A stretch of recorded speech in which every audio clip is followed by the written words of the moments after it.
Siya si Jiang Fuyao. Elngan. Ang walang silbing kasintahan ni Kuya Lu. 3 taon na. Hindi pa rin nakapagtatag ng pundasyon. Kuya Lu, balak mo ba siyang itakwil sa harap ng lahat? Tapos ka na ba?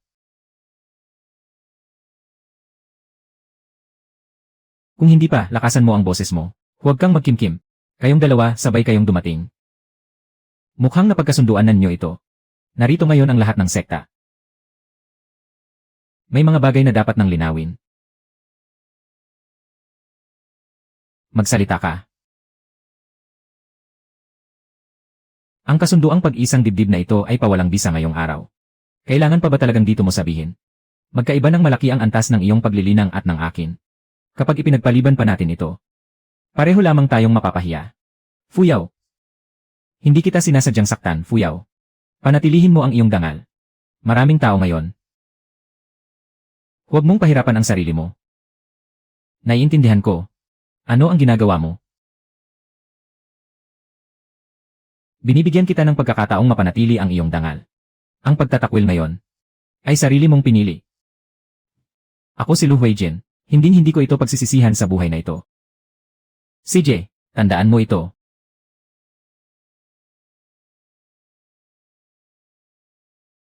Ang sinag na yon. Narito na naman siya. Itinakwil na pero napakalma pa rin. Ano pa ang magagawa ko kundi manatiling kalmado? Mas kahiya-hiya kung mag-ingay pa ako. Ang husay niyong magdesisyon para sa akin. King Luan, may handog ka rin bang elixir? Ilang araw na nagkulong ang alagad na ito. At nakapagpino ng isang elixir ng nagyayalong immortal. Hinihiling ko po ang inyong patnubay, mga nakatatanda. Napakatapang ng halimuyak ng elixir. Napakahusay naman ni Senior Sister Su.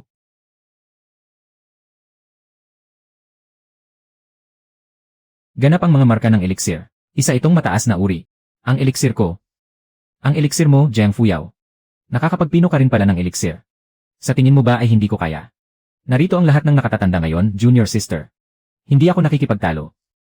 Hayaan mo siyang magsalita para sa sarili niya. Jiang Fuyao. Napagbintangan na nga si King Luan dahil sa'yo. Guguluhin mo pa ba siya? Saang mata mo nakita na ako ang nanggugulo sa kanya? Paulit-ulit mong sinasabing may problema ang elixir na ito. Ha? Kung gayon, nakikinig ka naman palang mabuti. Tama na, Huijin. Nasasaktan ang kalooban ng Junior Sister. Hindi ko siya sinisisi. Huwag kang magmadaling magsabing hindi mo siya sinisisi. Darating ang araw na ikaw naman ang sisisihin. Kung tunay na mataas ang uri ng elixir na ito, maaaring makapasok si King Luan sa panloob na sangay ng tuktok ng elixir. Malinaw na nabura na ang espiritual na tatak na yon. Hinahanap ng lakas ng elixir ang tunay nitong may-ari. Senior Sister. Hawakan mong mabuti. King Luan, pigilan mo ang lakas ng elixir.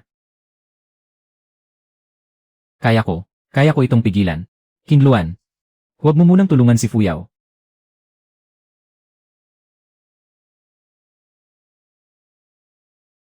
Hindi pa niya lubusang nawawala ang kanyang dangal. Ay! Fuyao. Ha, hindi ba ito ang elixir na pinino ni Senior Sister Su? Ang bato ng elixir ay bumabalik sa tunay nitong may-ari. Si Jiang Fuyao ang tunay na nagpino ng elixir na ito. Maaari bang mapeke ang bato ng elixir? Hindi sapat ang isang ito upang hatulan si King Luan. Kung poprotektahan mo siya, hindi kita haharangin. Pero huwag mong ituring na bulag ang lahat. Ano na naman ang balak mong gawin? Ang abo ng nakatagong espiritu ay dumidikit lamang kapag pinapagana ang hurno para kumuha ng elixir. Kung gayon, talagang nahawakan ni Su King Luan ang elixir na yon. Huijin, hindi ko talaga inangkin ang kanyang merito. Jiang Fuyao, naipaliwanag na ito ni King Luan. Nagbalikwas ang sisidlan ng elixir at nilapa ang tunay na may-ari nito. Wala akong pakialam kung naniniwala kayo sa akin o hindi. Ang mahalaga ay kung sino ang tunay na may hawak ng elixir. Jiang Fuyao. Jiang Fuyao. Kailangan mo ba talagang itulak siya hanggang sa ganitong kalagayan? Kinikilala ng apoy ng elixir ang tunay na amo nito, hindi ang tao. Bakit sa akin mo ibinubuhos ang galit mo? Nagbalikwas ang apoy ng elixir. Tiyak na may dahilan ito.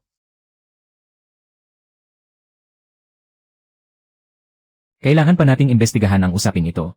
Nakababatang kapatid na babae. Kung galit ka sa akin,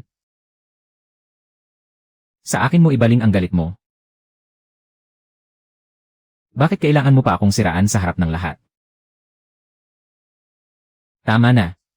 Ipagtatanggol mo na naman ba siya? Ganyan na ang tindi ng mga sugat niya. Pipilitin mo pa rin ba siya? Lu Huijin. Mas may isip pa ang hurno ng eliksir kaysa sayo. Jian Fuyao. Jian Fuyao. Alam niya kung sino ang tunay na may-ari. Hindi mo alam. Pinuno ng sekta. Maraming kahina-hinalang bahagi ang usaping ito. Mas mabuting subukan muna ang anting-anting na nagbabalikwas. Sa harap ng buong kapulungan, nagkakagulo kayo ng ganito. Nasaan ang inyong dangal? Kung hindi ito imbestigahan ng pinuno ng sekta. Ikaw ang gumawa ng eliksir. Kaya natural lamang na ikaw ang may pinakamadaling pagkakataong makialam sa anting-anting. Ngunit hindi pa nasusuri ang anting-anting na nagbabalikwas. Nasa harap tayo ng buong kapulungan. Hindi nararapat na patagalin pa ito. Sinaktan ni Jian Fuyao ang mga kasamahan niya sa sekta. Parusang manatili sa gubat ng mga halimaw ng 3 araw. Natapos na ang panahon ng pagmumuni-muni. Makakabalik pa ba siyang buhay mula sa gubat ng mga halimaw? Siya ang may kasalanan dahil pinakialaman niya si nakababatang Ate Su. Jian Fuyao, susuko ka na ba? Saan ka pupunta?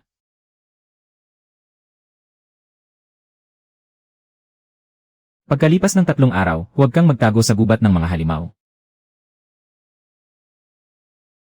Mas malinis pa ang lugar na ito kaysa sa sektang Lingxiao. Halika.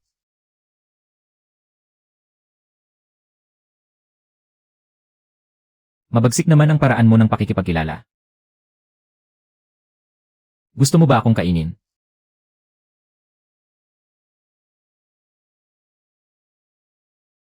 Kung gayon, tingnan natin kung may sapat kayong buhay para gawin yon. Ikaw ba ang namamahala rito? Lene.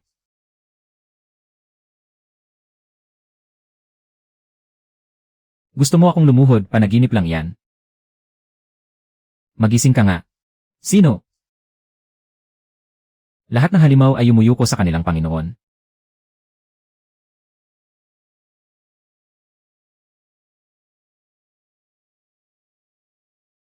Ano ba talaga ang nasa katawan ko? Hindi ba kanina ay napakabangis mo? Bukas ng umaga, babalik ako at ayusin ang mga isip nila. Magdamag na tayo rito. Wala man lang silang narinig na kahit anong ingay. Sa ganoon kaliit na antas ng kultibasyon niya, himala nang nakaligtas siya hanggang ngayon. Huwag mong sabihin yan. Medyo matigas lang ang ulo ng nakababatang kapatid natin. Hindi naman siya mamamatay sa loob. Kung maaga pa lang ay sumuko na siya.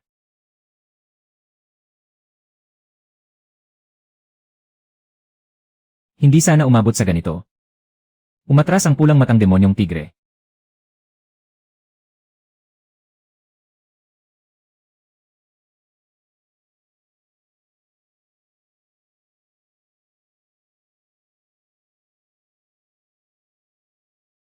Umatras. Jian Fuyao, naglakas loob kang magdala ng halimaw sa loob ng sekta. Mas marunong pang sumunod sa katwiran ang mga espiritu ng halimaw kaysa sa inyo. Aba, ang dami namang ubod ng halimaw. Umalis ka sa gubat ng walang pahintulot. Nangangahas ka pang magdahilan. Kung sa tingin niyo ay kulang, Elder. Maari ko silang pabalikin para sa isa pang paghatid. Selyo ng pagpapaamo ng halimaw ng lahing banal. Kinikilala ito ng pinuno ng sekta.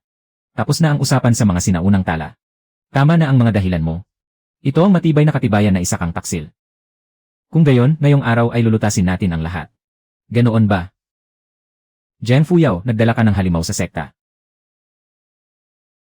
Dahil dito, nadagdagan ang iyong parusa. Huwag kang magmadali. Sandali lang.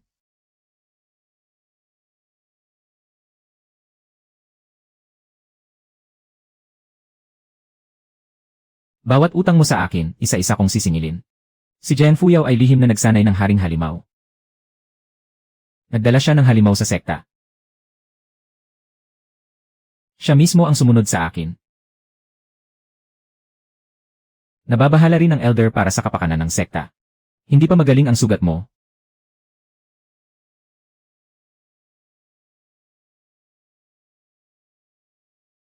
Ngunit nagmamadali kang lumabas para panoorin akong mapahiya. Pinuno ng sekta, sabihinan niyo ang nais ninyong itanong. Ang palawit na jade na suot mo. Maaari ko ba itong masuri? Hindi maaari. Pinuno ng sekta, may taglay na enerhiya ng halimaw ang babaeng ito. Muli siyang sumusuway sa utos at walang galang. At isa pa siyang armadong banta. Iyan lamang ang paulit-ulit na sinasabi ng elder. Mga kawal, dakpin si Jiang Fuyao. Una, pawalang bisa ang kanyang antas ng pagsasanay. Pagkatapos, siya sa atin ang kanyang selyo ng halimaw. Huwag kayong gagalaw. Jiang Fuyao, nagbabalak ka bang magtaksil sa sekta? Ninakaw ni Suking Luan ang aking mga elixir. At ngayon, ibinibintang niya sa akin ang pananakit sa iba. Hindi ninyo man lamang siniyasat ang tunay na nangyari. Ngayon ay gusto ninyong pawalang bisa ang aking pagsasanay. Ngayon niyo naalala ang mga tuntunin ng sekta. Jiang Fuyao, kapag hindi ka umamin sa iyong pagkakamali, hindi ka palalampasin ng sektang Ling Xiao. Mabuti naman, hindi ko rin balak manatili sa sektang ito. Jiang Fuyao, bibigyan kita ng huling pagkakataon. Magsalita ka. Lumuhod ka at aminin ang iyong kasalanan. Ibigay mo ang palawit na jade. Tungkol sa usapin ng halimaw. Maari kitang patawan ng magaan na parusa. Lumuhod ka at ibigay ang mga yon. At pagkatapos ay magpasalamat ka na lamang sa aking pagpapagaan ng parusa. Pinuno ng sekta, talagang mahusay kayong magbilang ng pakinabang. Jiang Fuyao, tama na ang gulong ito. Ako ang gumagawa ng gulo. Kapag ipinilit mo pa ito, tiyak na palalayasin ka sa sekta. Junior, umamin ka na sa iyong pagkakamali. Mas mabuting manatili ka sa sekta kaysa lumabas at mamatay. Napakahirap ba para sa iyong tanggapin ang pag-alis ko? Natatakot ka bang wala nang magnanakaw para sa iyo? Jiang Fuyao, ilang beses ka nang pinagsabihan ngunit ayaw mo pa ring magbago. Hindi ka maaaring manatili sa sektang Ling Xiao. Ano ba ang balak niyang gawin? 3 taon sa sekta. Ninakaw ang aking mga elixir, inagaw ang aking mga gantimpala, at ibinintang sa akin ang mga pagkakamali. Dapat matagal ko nang tinanggal ang sirang palawit na ito.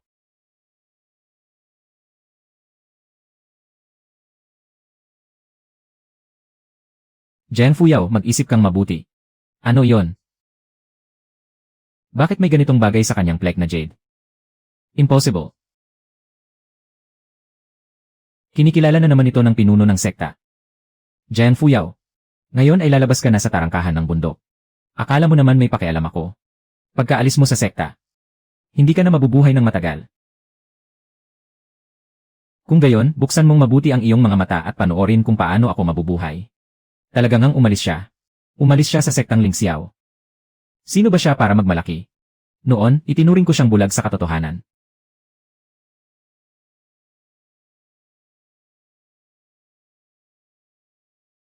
Ngayon, hindi na ninyo siya kayang abutin. Mukhang bago ka rito, at kasama mo pa ang hari ng mga halimaw. May kakaiba sa kanya. Kahit may kakaiba sa kanya, isa pa rin siyang bata.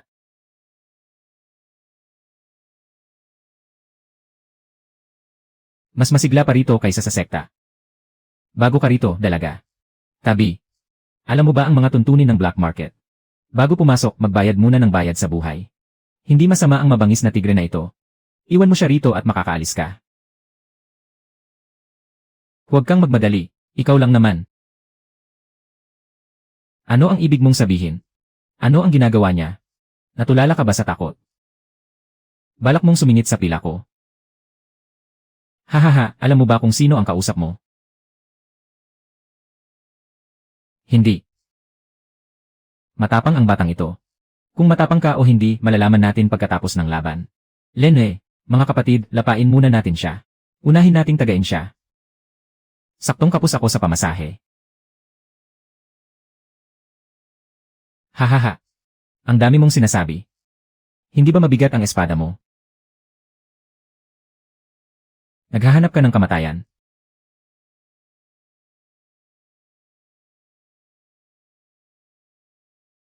Sinabi ko na ako na ang haharap. Impossible. Walang silbi ang espada mo.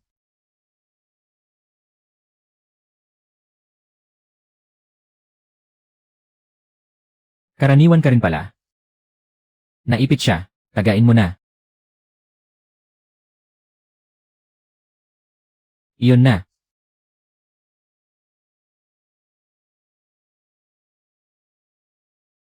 Hindi trusong pundasyon ang batang ito. Hindi ba dapat mangolekta ng bayad sa buhay? Nagkamali ka. Nasaan ang bayad ko? Bayad sa buhay. May iba pa bang gustong pumila? Halika, kumain tayo. Lenhe, 3 espada para maitatag ang pangalan ko. May dating ka rin pala. Batang babae, ano ang pangalan mo? Isa kang taong hindi dapat ginagalaw. Maliit man siya, malaki ang tapang. Kung balak mo ring sumingit, pumila ka sa hulihan. Nababaliw na ba siya? Tagamundo ng mainay na Jiwiu yon. Huwag kang mainay. Pila. Kailan pa pumipila ang batang Panginoon? Pati ang pulang matang halimaw na tigre ay kinilala ka bilang Panginoon. Naiinggit ka lang. Nagtataka lang ako. Ayaw sa'yo ng sektang Lingxiao. Iniimbestigahan mo ako. Masyado na ang gulo na ginawa mo. Hindi na kailangang mag-imbestiga. Lenwei. Tagamundo ng mainay na Jiwiu. 2 salita pa lang, nakikipaglaban ka na agad. Wala bang modo ang mundo ng mainay na Jiwiu? Huwag kang matakot. Isang galaw lang ito. Gaya nga ng inaasahan.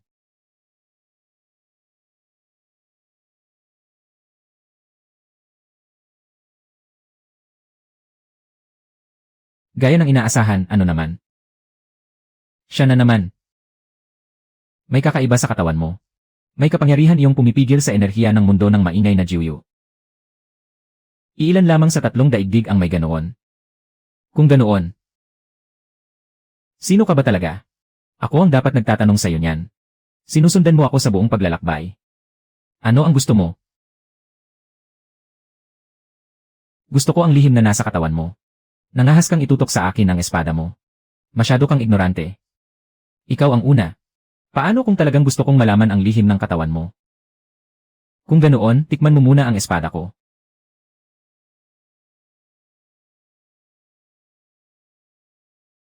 Nakakatuwa ka. Huwag kang gagalaw.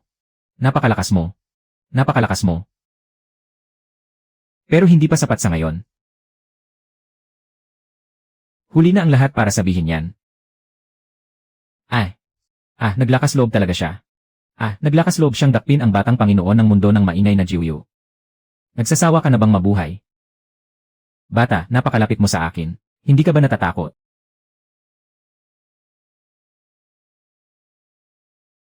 Ikaw ang dapat matakot. Ibalik mo sa akin. Medyo kahina-hinala ang bagay na ito. Ang kautusang ugu ay katumbas ng mismong batang Panginoon ng mundo ng mainay na Jiwiu. Napakamahal nito. Jian Fuyao. Huwag kang lumampas sa hangganan. Kinuha mo ang kautusan ko. Alam mo ba ang magiging bunga nito? Hindi, kaya kukunin ko muna at susubukan. Ninakaw mo ang kautusan ko tapos alis ka pa. Batang Panginoon, hahabulin ba natin siya? Habulin siya, pero huwag mo siyang takutin. Paanyaya. Mahal na panauhin, mangyaring pumasok po kayo. Mukhang kapaki-pakinabang nga. Inaanyayahan din ang hari ng mga halimaw. Maghintay ka sa labas. Huwag mong wasakin ang gusali ng iba. Huaijin, kapag nakuha mo ang damo ng gumaikaw, gagaling na ang sugat ko. Huwag kang mag-alala. Ngayon, tiyak na makukuha ko ito para sa'yo. Talagang makitid ang daan ng magkaaway. Gusto mo ng damo ng gumaikaw? Isang tangkay ng damo ng gumaikaw. Ang panimulang presyo ay 100 batong espiritu.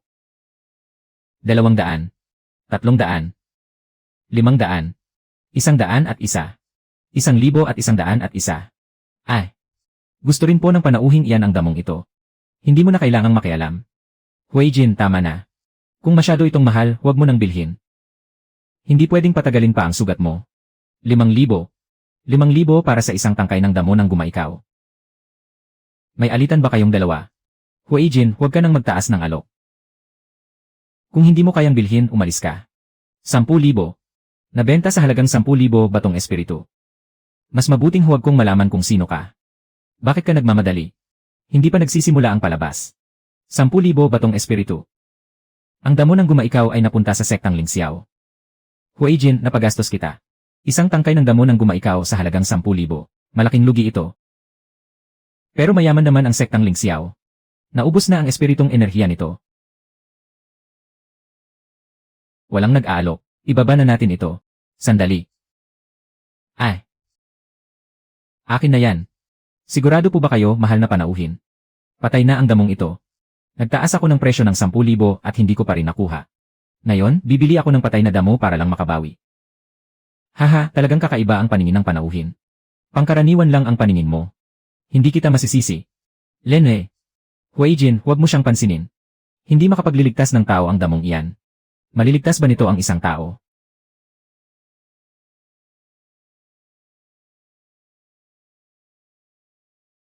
Malalaman lang natin kapag nasubukan na. Ay! Bulaklak ng siyam na pagbabagong Diyos. Ang alamat na siyam na ikot na banal na bulaklak na kayang muling bumuo ng espiritual na ugat. Hindi ba matagal na itong naglaho ng walang bakas? Bibilhin ko sa halagang 30,000 batong espiritual. 50,000. Mahal na panauhin, kukunin ng sektang Lingxiao ang bulaklak na ito. Kukunin niyo. Hindi ito ipinagbibili. Kahit magmakaawa ka pa, hindi ko ito ibibigay sa'yo. Sino ba talaga siya?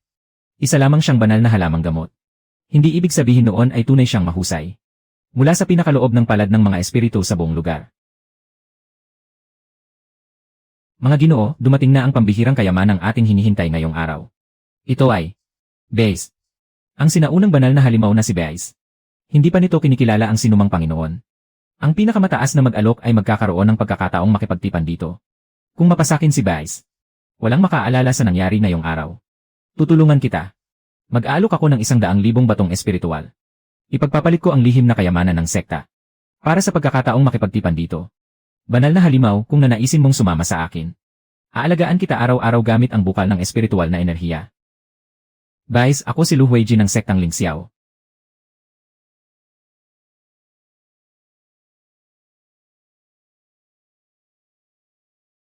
Nais kong makipagtipan sa'yo. Saan siya pupunta? Ha? Impossible. Ako ba ang hinahanap mo? Siya, kinikilala na siya bilang Panginoon. Bakit siya? Wala akong pera para mag-alaga ng isa pang napakalaking alaga. Panginoon. Ha? Sabihin mo. Nakuha ni Zheng Fuyao ang sinaunang banal na halimaw na si Beis. Impossible. Bakit siya kikilalanin ni Beis bilang Panginoon? Ang tatak ng pagkontrol sa halimaw, si Beis.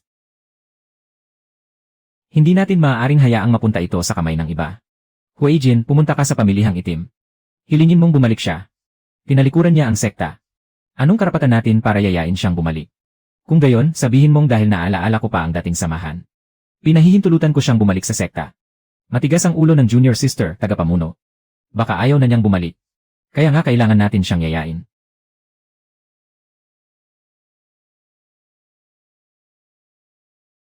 Ayusin mo lang ng kaunti ang pananalita. Zheng Fuyao. Bumalik ka na naman para magbigay ng mga batong espiritual. Sabi ng tagapamuno, maaari na raw nating kalimutan ang nangyari noon. Tama ba ang narinig ko? Fuyao. Malaking bagay na ang pag-uurong ng sekta. Lene. Noong ipinaparusan niyo sa akin ang pagpasok sa gubat ng mga halimaw. Hindi kayo umurong. Bakit kailangan mong magsalita ng napakasakit? Masakit, hindi pa nga ako nagsisimulang manginsulto. Ha? Zheng Fuyao, paano mong nagawang sunugin ang paanyaya ng tagapamuno? Bumalik ka at sabihin mo sa inyong tagapamuno. Noong pinalayas niyo ako sa sekta. Huwag kayong masyadong magdiwang. Kapag nagmakaawa kayong bumalik ako.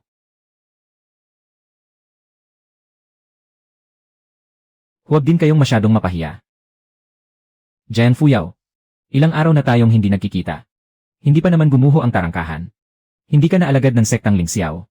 Ano ang ginagawa mo rito? Dumalo sa malaking pagtitipon. Tumatanggap lamang ang malaking pagtitipon ng mga alagad mula sa iba't ibang sekta. Hindi maaaring pumasok ang mga nag-iisa sa landas ng paglilinang. Lene. Talagang naglakas loob siyang bumalik. Pinalayas na sa sekta, gusto pa ring dumalo sa malaking pagtitipon ng mga sekta ng immortal. Nagdala lang siya ng 2 halimaw para magpasikat. Akala mo kung sino ka? Huwag mo silang takutin, mahina ang loob nila. Junior na kapatid, kung nais mong bumalik. Pumarito ako para lumaban. Hindi para makipagkamag-anak. May oras ka pa para magbago ng isip. Lu Huijin, bakit lagi mong iniisip na wala na akong mapupuntahan? Ha? Kautusan ng black market. Paano siya nagkaroon ng kautusan ng black market? Ang may hawak ng kautusan ay isang marangal na panauhin. Peke kaya ang plek na yan? Hindi ako mangangahas magsalita ng walang batayan. Kautusan ng black market. Kinikilala ng siyam na lalawigan ang kautusan, hindi ang tao. Makakapasok na ba ako ngayon? Binibini Jiang, mangyaring maupo po kayo. Senior na kapatid na Su. Ngayon, malinaw na ang lahat. Hindi ako bumalik sa sektang Lingxiao. Ang sektang Lingxiao ang nag-anyaya sa akin na pumasok. Bakit siya nakaupo roon sa itaas? Hindi ba umaasa lang siya sa kautusan ng black market at sa dalawang halimaw? Grabe ang asim ng selos. Lumayo ka sa akin. Huijin, huwag mo siyang pansinin. Sikat na sikat siya ngayon. Jian Fuyao. Ano na naman? Ngayong dumalo ka sa dakilang paligsahan ng mga sektang immortal. May lakas ka bang makipaglaban sa akin? Personal na lalaban ng senior na kapatid na si Lu. Junior na kapatid kung ayaw mo. Wala namang tatawa sa'yo. Kung hindi mo sinabi yan. Hindi ko na sana pag-aksayahan ng oras. Panginoon, mag-ingat kayo. Huwag kang mag-alala. Magpalit ka ng sandata. Para hindi mo masabing hindi patas kapag natalo ka. Hindi pa kailanman natalo ang espada ko. CJ. Hindi mo mapipigilan ang hampas na ito ng espada.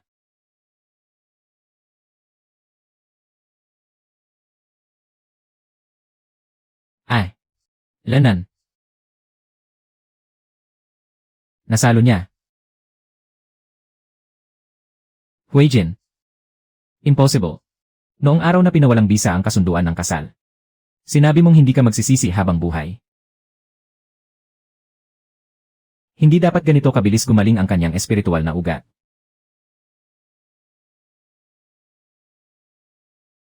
Huijin, ayos ka lang ba? Natalo ang senior na kapatid na si Lu. Isang hampas lang ng espada, talo na siya.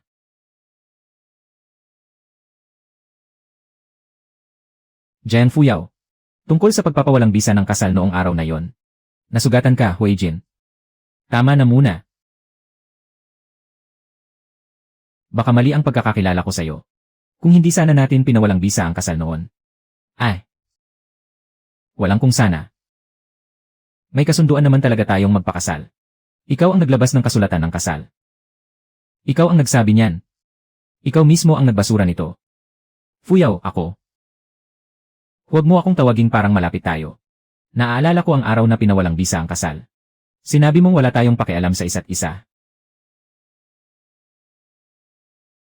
Kung gayon, sino ka? Huijin. Ling. Hindi na siya ang dating junior na kapatid. Ikalawang laban, Jian Fuyao laban kay Suking Luan.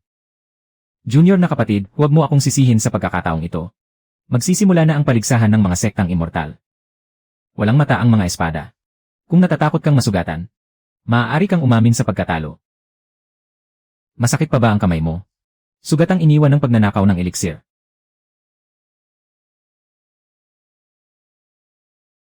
Mabuti, ang bilis naman.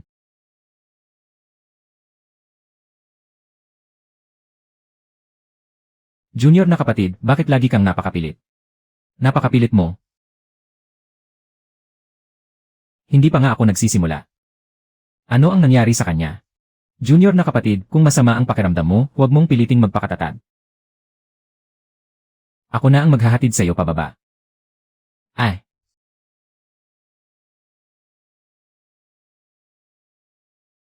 Hindi ka nalason. Nalason siya. Ay. Ngunit kinilala ng bagay na ito ang tunay nitong Panginoon. Ikaw, ano ang ginawa mo sa akin? Ako ang dapat nagtatanong sa iyo. Ay. Ano yon? Bakit may mga tatak ng mahika sa katawan ni Senior Su? King Luan. Senior na kapatid.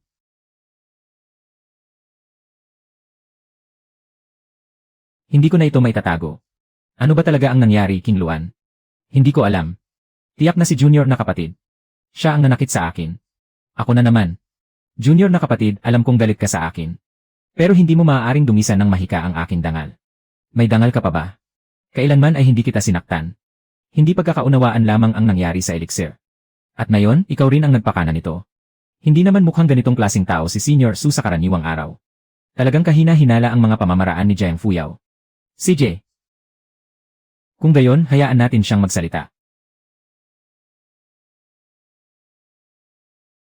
Immortal.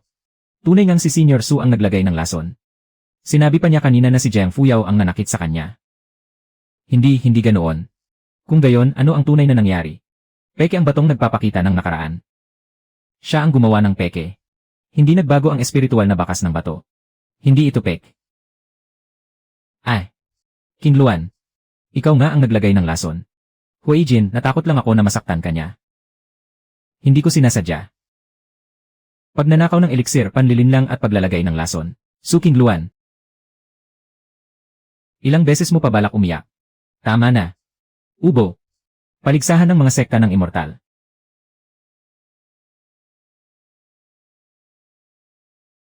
Hindi ito lugar para magwala ka. Hindi pa siya katanda. Ngunit napakabigat ng kanyang enerhiya. Nasa kabilang panig ang taong naglagay ng lason.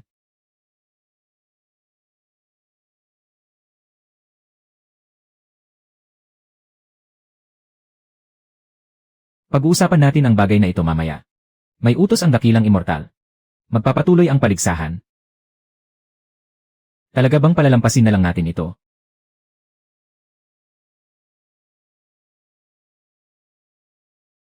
Ayos lang. Ay. Pang-ilang laban na ito? Ika-9 na laban. Ang kampiyon ng paligsahan ng mga sekta ng immortal mayong taon ay si Jiang Fuyao. Saang sekta ba talaga nagmula si Fuyao? Pinuno ang bagay na ito. Hindi ka ba kinakabahan habang sinasabi mo yan? Dati kang alagad ng sektang Lingxiao. Iyan ang katotohanan. Lene. Noong ipinawalang bisa ang kasal ko, itinuring niyo akong walang silbi. Noong ipinadala niyo ako sa gubat ng mga halimaw, itinuring niyo akong makasalanan. Ngayon na ako ang nanalo, bigla na lang akong naging alagad ng sektang Lingxiao. Nang manalo ako, isa pa rin akong nag-iisang magsasaka ng landas ng kultibasyon. Hindi niyo kayang angkinin ang mukhang iyan.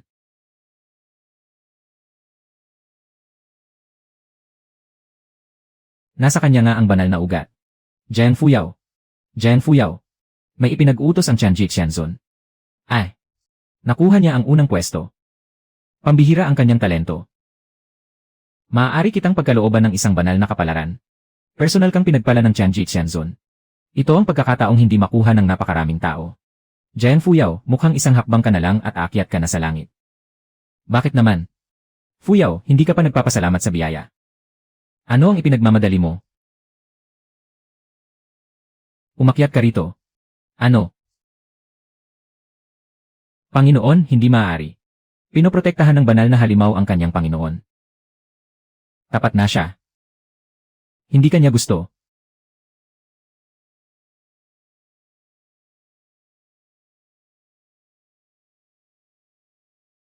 Karaniwan lang na matakot ang isang hayop sa kapangyarihan ng isang immortal. Hindi ito pagpapala. Huwag kang gagalaw. Kadena ito. Jiang Fuyao. Lumuhod ka at tanggapin ang biyaya. Isang karangalan ang biyaya ng Tianji Qianzun. Kayong mga taga-sektang Lingxiao. Mahilig ba kayong magpaluhod ng mga tao? Kapag hindi sumusunod ang banal na ugat, dapat itong selyuhan.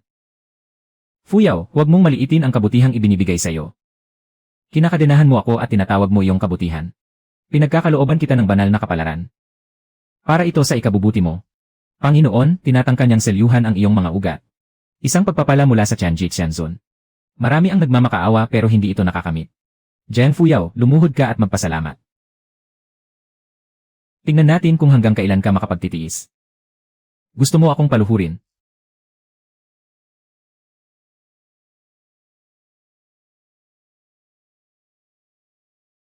Sino ka ba para utusan ako? Panginoon, patayin mo siya.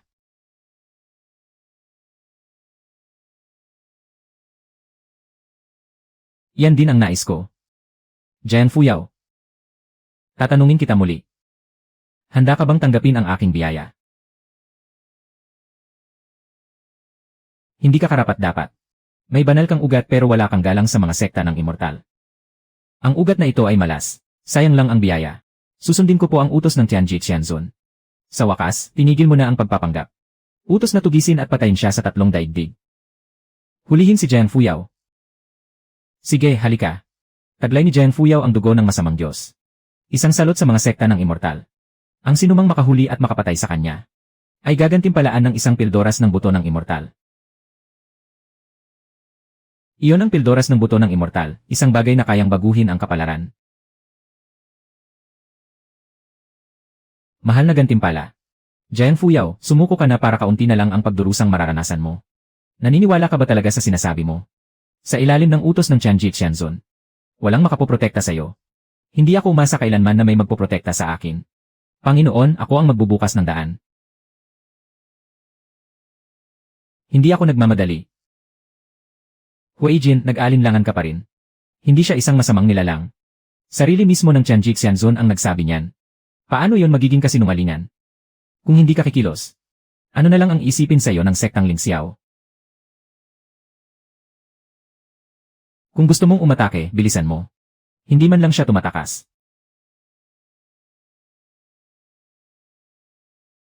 Bakit ako tatakas? Hindi ba ninyo ako gustong patayin, sabay-sabay kayong umahon? Jian Fuyao. Naputol na ang landas sa harapan. Sino ang nagsabing kailangan kong tahakin ang landas sa harapan?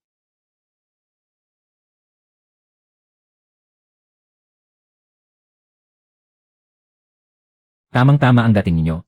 Panginoon, sadyang nagtatakda ang larangang ito na ikandado ang espiritual na ugat.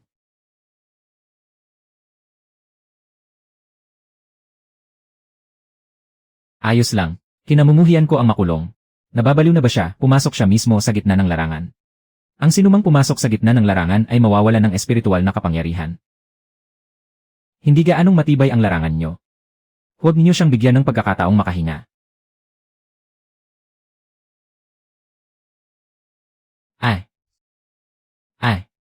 Isa talaga siyang inutil na may espiritual na ugat. Lumana ang balita mo. Jiang Fuyao, tanggapin mo ang kamatayan.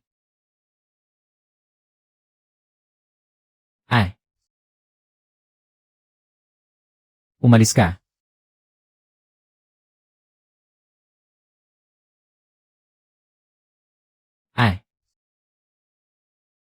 Lalaban pa ba kayo? Ang enerhiyang demonyo ay mula sa mundo ng Jiuyu. Mukhang nahuli ako ng dating. Ano ang pakay mo rito? Pumunta ako para suportahan ka. Ang batang Panginoon ng Jiuyu. Bakit siya narito? Yan Chen Yuan. Pribilehyo ito ng sektang Lingxiao. Wala itong kinalaman sa mundo ng Jiuyu. Nasaktan ka ba? Napakalawak ng pakikialam mo. Jian Fuyao, nakipagsabuatan ka pala sa mundo ng Jiuyu. Ang daldal ng bibig ninyo. Kumakagat kayo sa kung sino-sino parang mga asong ulol. Lenwei. Ang kautusang langit ay katumbas ng presensya ng batang Panginoon. Nasa kamay niya ang kautusang ugu. Sinadya mo iyon. Bawiin mo. Mas mabuting hayaan mo siyang gamitin yon. Makinig kang mabuti. Sino ang mangangahas na manakit sa kanya? Ililibing kayong lahat ng Jiuyu kasama niya.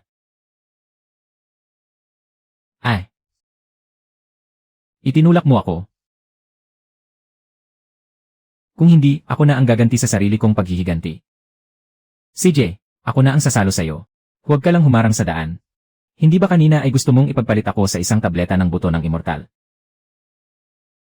Ikaw, huwag kang lalapit. Natatakot ka na. Bumalik ka at sabihin mo kay Tianjik Xianzun. Kung gusto niya akong patayin, siya mismo ang pumunta rito. Kung gusto niya akong patayin, siya ang pumunta.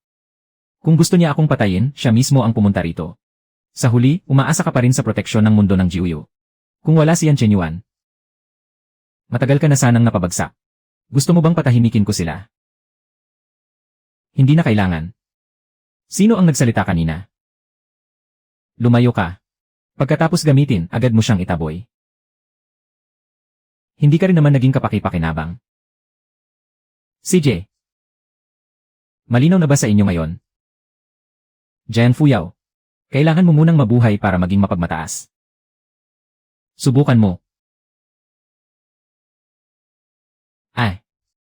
Sinabi ko na.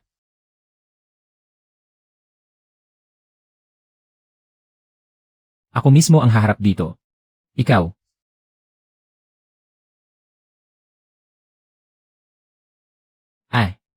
Nakita mo ng malinaw.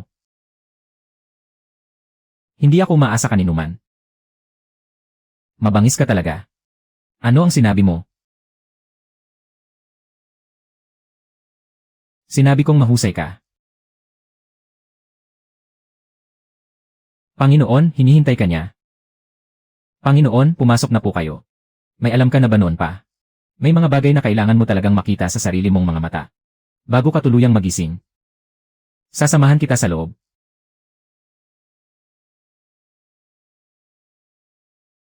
Pumasok ka muna, saka ka magsalita. Ang lugar na ito. Ako ito. Nagbalik na ang banal na dugo. Sino ang nagsasalita? Hindi likas na may kapansanan ang espiritual kong ugat. May natatakot na magising ka. Kaya selyado ang banal mong ugat. Fuyaw. Mabuhay ka. Sino siya? Ina ng batang Panginoon ng lahing banal. Kaya pala. Alam na ng sektang Lingxiao mula pa sa simula.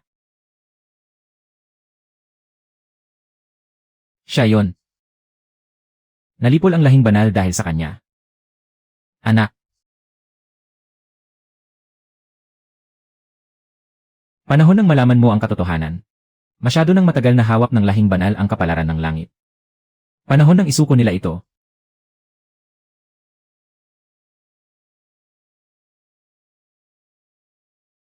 Nagkakamali ka. Binawi lamang ng dakilang ito ang dapat para sa tatlong daigdig. Ito ba ang tinatawag ng mga sekta ng walang kamatayan na matuwid na landas? Gusto nila ang kapangyarihan ng lahing banal. Ipasok ang banal na dugo sa. Mabubuksan ang pintuan ng langit. Kaya nilipol nila ang lahi ng mga halimaw.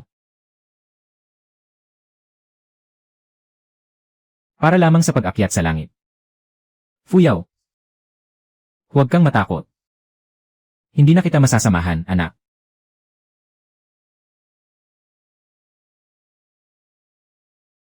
Ina. Napakalakas ng banal na ugat ng batang Panginoon. Selyuhan. Kaya pala ang itinuring kong inutil na espiritual na ugat.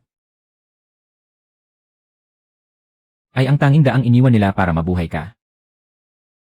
Tianji, ang banal na kapangyarihang inagaw mo ay babalik din sa amin. Sino ang maniningil?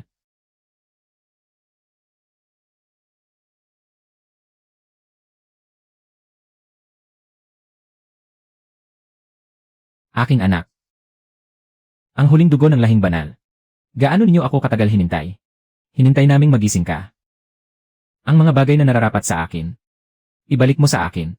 Masyado nang matagal na selyado ang banal kong ugat. Masakit kapag sa pilitang binubuksan ito. Ay. Hindi ba sapat ang sakit na tiniis ko sa sektang Lingxiao? Ipagpatuloy mo.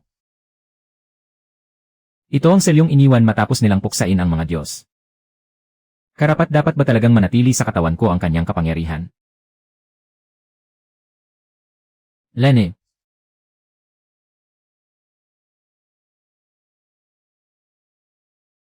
Marupok. Ang aura na ito. Diyos ang fuyaw.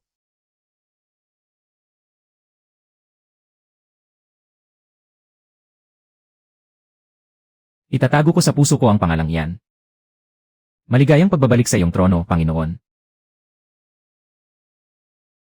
Iba ka na kaysa kanina. Palasyo ng mga walang kamatayan. Palasyo ng mga walang kamatayan. Ngayong araw, yumuyukod sa iyo ang lahat ng walang kamatayan. Sumusunod ang tatlong daigdig. May balita ba tungkol kay Jiang Fuyao? Na ipalabas na ang kautusang tugisin at patayin siya. Hinahanap siya ng bawat sekta.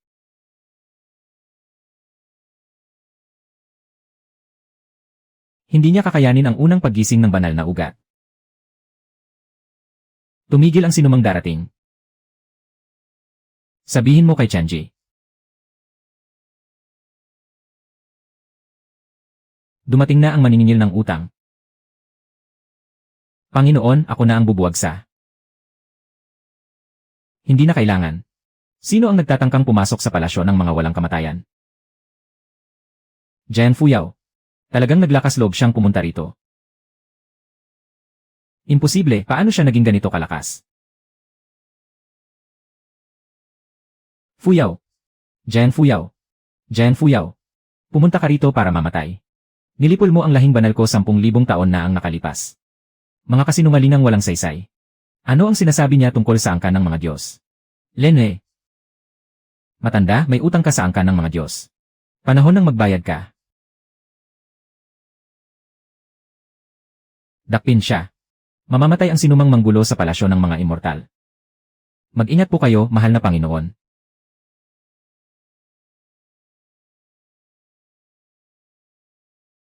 Akala ba ninyo mapipigilan niyo ako? Isang nalalabing supling ng angkan ng mga Diyos. Nangangahas ka pa ring magmalaki sa harapan ko.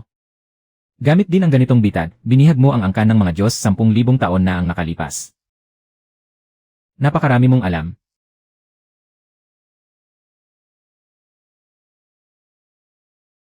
Kung gayon, durugin kita muli. Gisig na ng lubos ang banal niyang ugat. Imposible, isa lamang siyang walang silbing ugat espiritual. Elder, noong pinarusahan niyo akong pumasok sa gubat ng mga halimaw, hindi ba't napakayabang mo noon?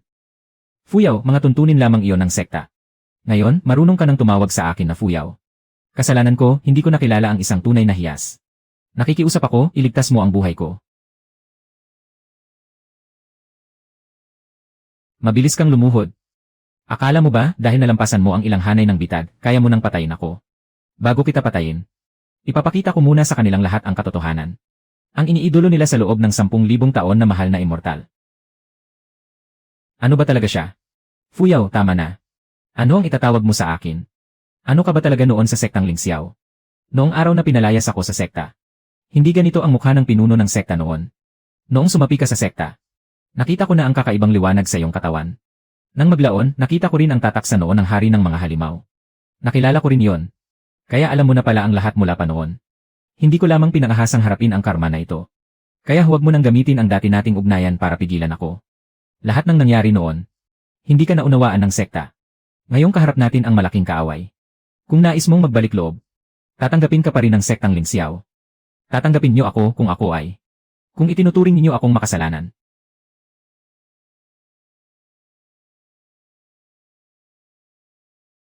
Ngayong malakas na ako, itinuturing niyo naman akong alagad. Fuyaw. Napagtanto na ng sekta ang pagkakamali nito. Nakikiusap kami, alalahanin mo man lamang na magkasekta tayo noon. Palampasin mo na ang sektang Lingxiao. Jiang Fuyaw. Kung hindi mo idadamay ngayon ang sektang Lingxiao, noong ipinawalang bisa ninyo ang aming kasunduan sa pag-iisang dibdib, pinahalagahan niyo ang dangal. Noong pinagbibintangan niyo ako, pinahalagahan niyo ang mga tuntunin. Ngayon, kayo naman ang natatakot. At saka kayo biglang kumakapit sa nakaraan. Pinuno ng sekta, napakamura pala ng halaga ng iyong pagkakaibigan noon. Bunso kong kapatid sa sekta. Nagkamali ako. Talagang nagkamali ako. King Luan. Nakikiusap ako, iligtas mo ako. Ikaw lamang ang makapagliligtas sa akin. Ngayon, marunong ka nang makiusap sa akin. Bunso kong kapatid sa sekta, alam ko na talaga ang pagkakamali ko. Saang bagay? Hindi ko dapat ninakaw ang iyong mga elixir. Hindi kita dapat sinaktan. Hindi kita dapat nilason. Ipagpatuloy mo.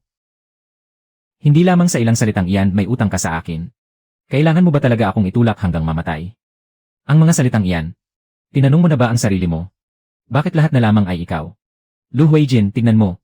Pinili ka ni Beais. Pati si Shenman ay iyo rin. Tumahimik ka, hindi ka ba nagsisisi?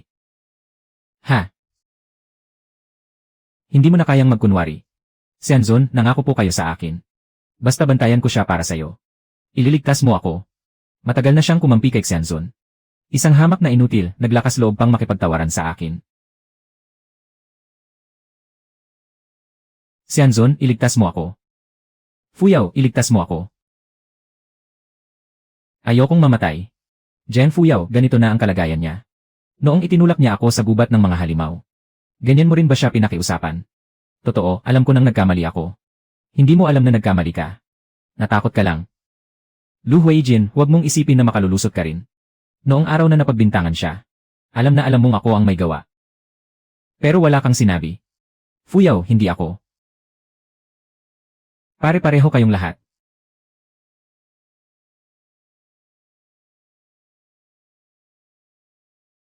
Kaya alam mo rin pala. Fuyaw. Isang katotohanan lang ang hinihingi ko. Hindi ako. Totoo ang sinabi niya kanina. Totoo nga. Tungkol sa insidente ng elixir. Nalaman ko rin ang katotohanan kalaunan. Tungkol naman sa gubat ng mga halimaw.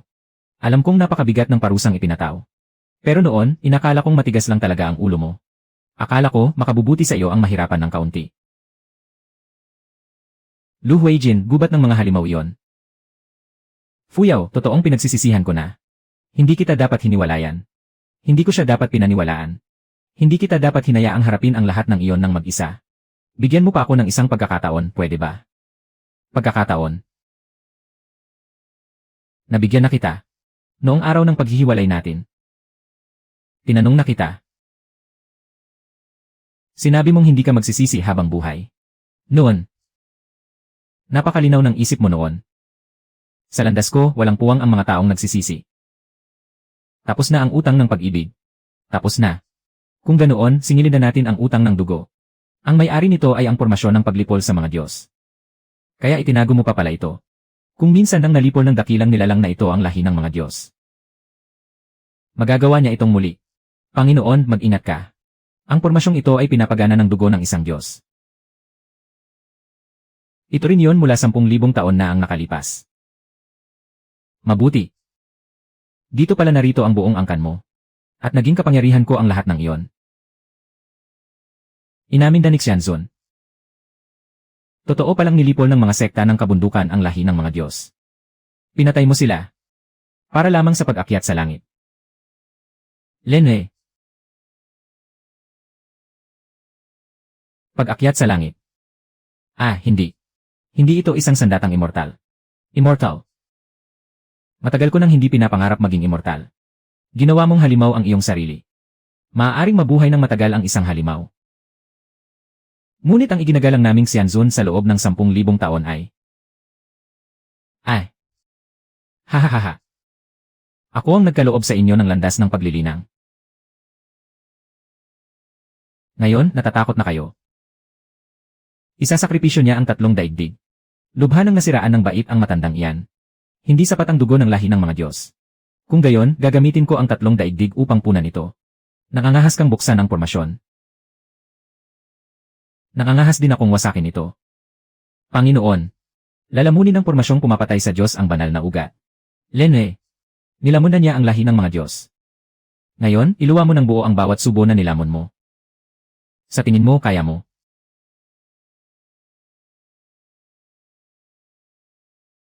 Sino ang nagsabing mag-isa ako? Ano ang balak mong gawin? Sa banal kong dugo. Pakiusap, bumalik kayo, mga Diyos. Iyan ang mga kaluluwa ng mga namatay na Diyos. Matagal na silang nakulong dito. Ina. Fuyaw, huwag kang umiyak. Malaki ka na. Malugod naming tinatanggap ang Diyosa sa kanyang banal na luklukan. Isang pangkat lamang ng mga ligaw na kaluluwa na angahas pang lumaban sa akin. Hindi sila mga ligaw na kaluluwa. Sila ang mga pinagkakautangan mo. Imposibleng may makawasak sa pormasyong pumapatay sa Diyos. Ginamit mo ito upang patayin ang mga Diyos 10,000 taon na ang nakalipas. Naging Diyos na ako. Kung gayon, tatagain ko ang iyong pagka-Diyos. Jian Fuyaw. Jian Fuyaw. Akala mo ba mananalo ka sa akin sa pamamagitan ng pagbabalik ng mga ligaw na kaluluwa? Nanginginig ka na sa takot. Sa tingin mo, matatakot ako sa isang tulad mo.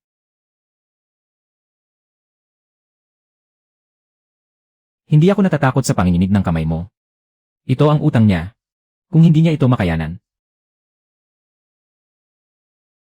Wala akong pakialam kung utang man ito o hindi. Ang tabak na ito. Ang tabak na ito ang magbubukas ng daan para sa aking mga kababayan. Fuyaw. Tatagain ko ang mata ng pormasyon. Ano ang hindi ko kayang gawin? Nangangahas ka. Sa isang tabak na ito, wawasakin ko ang iyong pundasyon. Impossible. Hindi mo ako natalo. Natalo ka sa utang na iniwan mong hindi nabayaran. Ako ang tunay na pinuno ng 3 daigdig. Hindi ka karapat-dapat. Walang batas ng langit. Magkakagulo ang 3 daigdig. Isang bagay na isinulat gamit ang tabak na pumapatay sa mga Diyos. At tinatawag mo pa yang batas ng langit. Bayad na ang utang. May isa pang huling bagay na dapat gawin. Papatayin ng perlas ng Diyosa ang masamang Panginoon. Ililigtas nito ang 3 daigdig sa kapahamakan. Hinihiling namin sa Diyosa na tanggapin ang luklukan ng pinakamataas na immortal. Pamahalaan ang 3 daigdig. Hinihiling namin sa Diyosa na pamahalaan ang 3 daigdig.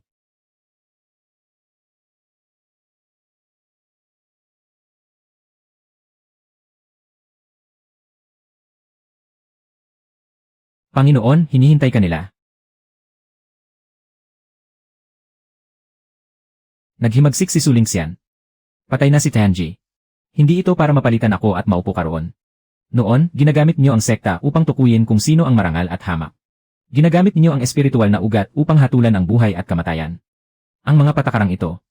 Ngayong araw, dudurugin ko silang lahat. Simula ngayon.